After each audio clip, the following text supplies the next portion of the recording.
Good afternoon. I'm Sergeant Josh Lawson, Commander of the Kentucky State Police Public Affairs Branch. I want to thank you all for joining us this afternoon for this press conference involving this most recent investigation. Here with me, Deputy Secretary John Great, Anderson County Sheriff Joe Milam, Commissioner Rick Sanders, Assistant FBI Agent in Charge Jeff Coburn, Lieutenant Colonel Jeremy Slinker, our Captain Todd Kidd at Frankfurt Post, and Lieutenant Darby also with the Frankfurt Post. This time I'd like to read a statement. Most of you have received this statement from the media. This is our press release that contains basically all the information that we have at this time. Once I'm finished with that statement, I'll be able to turn it over to Commissioner Rick Sanders, who will continue with the statement at that time. This is the majority of the information that we have at this time. On Wednesday, October 17th, Kentucky State Police Post 12 in Frankfurt received a complaint that an Anderson County man was threatening and harassing a female residing in New Jersey through social media. Trooper Josh Satterley was asked to call the complainant in New Jersey in order to report the terroristic threatening and the harassment. On Thursday, October 18th, Kentucky State Police made contact with the suspect pulling out of his driveway at approximately 2:30 in the afternoon. Troopers interviewed him in regards to the online threats and through their investigation found evidence of a credible and imminent threat to Shelby and Anderson County schools. As KSP confirmed the threat to the schools, we notified officials at both districts and worked with the administrators there to determine a plan of action. A firearm, over 200 rounds of ammunition, a Kevlar vest, a 100-round high-capacity magazine, and a detailed plan of attack were also discovered in the possession of the suspect. A search warrant was obtained and executed on the suspect's home and electronic devices. An internet search history on how to successfully conduct a school shooting were also discovered. The suspect was arrested and charged with 2 counts of second-degree terroristic threatening and 1 count of harassing communications, and is currently being held in the Shelby County Detention Center. And this time I'd like to turn over to our Commissioner, Rick Sanders. Thanks, Josh, and welcome to Kentucky State Police Headquarters. We don't often do this. We rarely have these press conferences to sing the praises of a great job done by the men and women in law enforcement. But I thought it was important today to bring you together and tell you of some of that work. Due to the ongoing nature of the investigation, I'm not going to answer questions about the investigation itself. We have already given you the preliminary information. I will tell you this investigation is ongoing.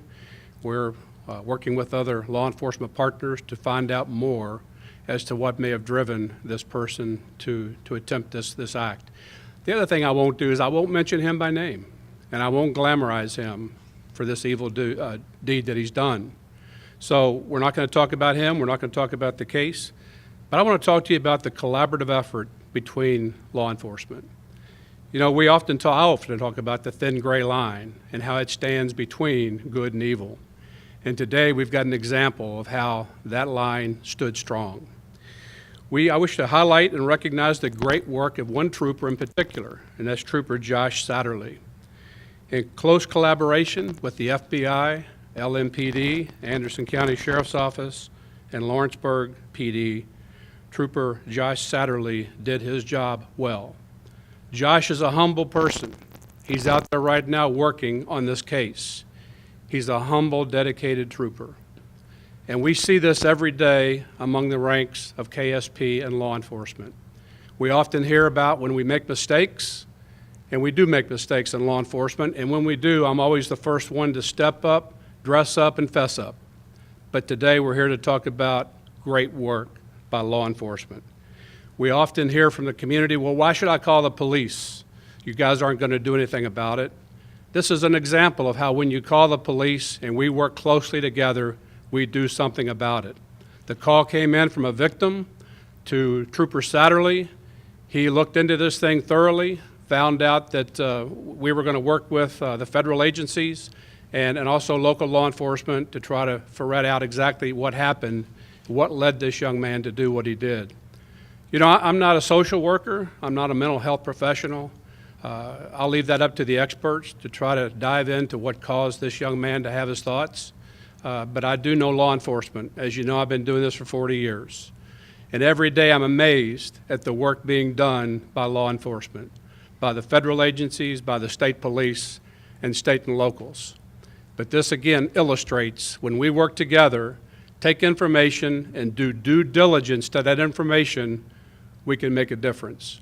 There's no doubt in my mind that as a result of this investigation, we saved lives. This young man had it in his mind to go to schools and create havoc. He had the tools necessary, the intent necessary, and the only thing that stood between him and evil, between him and school doing evil, is law enforcement. So I'm here to commend the men and women of law enforcement, these individuals behind me, but especially Trooper Josh Satterlee for doing his job well. I'm extremely proud to be the Commissioner of the Kentucky State Police, to see the work that we do on a daily basis. Josh is an example of that. I'm not going to answer any questions about the investigation, nor am I going to sensationalize the person responsible for our attendance here today. I will take a few comments if you have any questions. If you have any pertinent questions about the cooperative effort, the collaboration, I'll talk about those, but please understand I will not talk about the investigation. It is very much still ongoing. We're still out there. Our troopers have been up all night, and FBI agents trying to find more as to what brings us here today. So I'll open it up for a few questions. Do you want to comment about this female in New Jersey and her actions?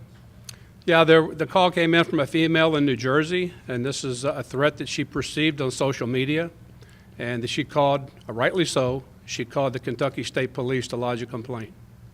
Commissioner, do you have any idea, or can you say this does deal with the investigation, how close this man was apparently to action in what he intended to do?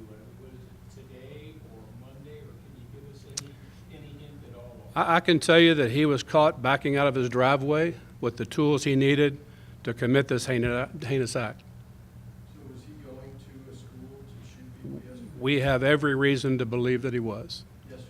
Yes. Commissioner, can you tell us, besides the FBI, any other federal authorities you may be working with on this investigation? Well, we're talking with the U.S. Attorney's Office right now about maybe additional charges, but the FBI was the one there with us all night doing the search warrants. Fortunately, we have a great relationship with our federal partners, and this is an example of how when you do that and play together, good things happen. How often does state police work with the FBI? On a regular basis, we actually have troopers assigned to the Joint Terrorism Task Force, also to the crime unit in Louisville, trying to help our friends at LMPD do something about the violence they're seeing. So on a regular, daily basis, we work with our federal partners. What was it about the comment directed at the woman in New Jersey that led you to believe, okay, we need to take a look at this now?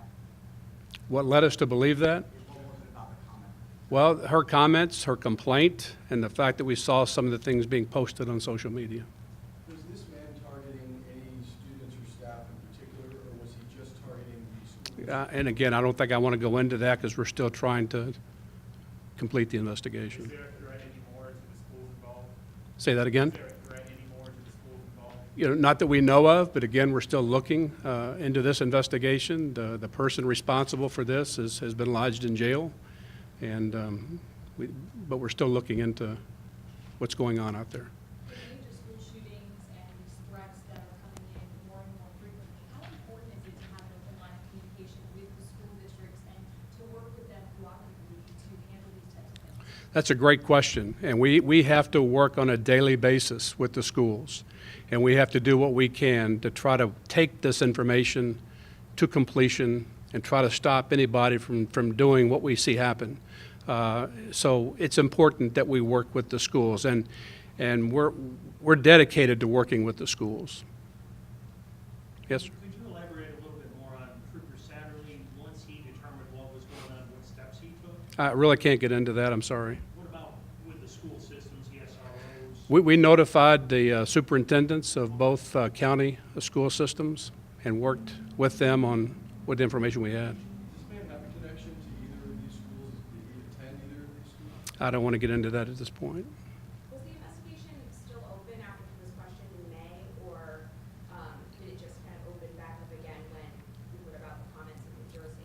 Yeah, I don't want to talk about that particular investigation, but Typically, what we do is we take that information, we memorialize that, our intel has that available, and then we try to build upon that. You know, sometimes when we get information, we don't have enough to act on. But in this case, we had enough to act on and acted well. These threats happen on a regular basis at schools all around the state. Can you talk again about what made this one different and why we're standing here talking about this today? Well, we had the evidence in front of us. We had a complainant, and we also had some text that had been sent back and forth via social media that made us believe this, and we believed it was a real threat. Is anyone else going to be facing any charges? Neighbors told us he didn't live alone. Yeah, we're not going to comment on that. And again, I'm sorry that I can't answer any questions about the investigation. Once this goes toward completion, then maybe we can talk again about that. But again, my purpose of being here today is to talk about how law enforcement working together makes a difference, and how 365 days a year these officers and agents are out on the street protecting the Commonwealth of Kentucky. And this is not the only person out there that has bad thoughts. There are others out there that we deal with on a regular basis. And I'll also tell you, law enforcement, I've been doing this a long time. One of the biggest challenges we face is those people that have these thoughts and what possesses them to have these evil thoughts. But anyway, thank you for being here with us. I'll turn it back over to Josh.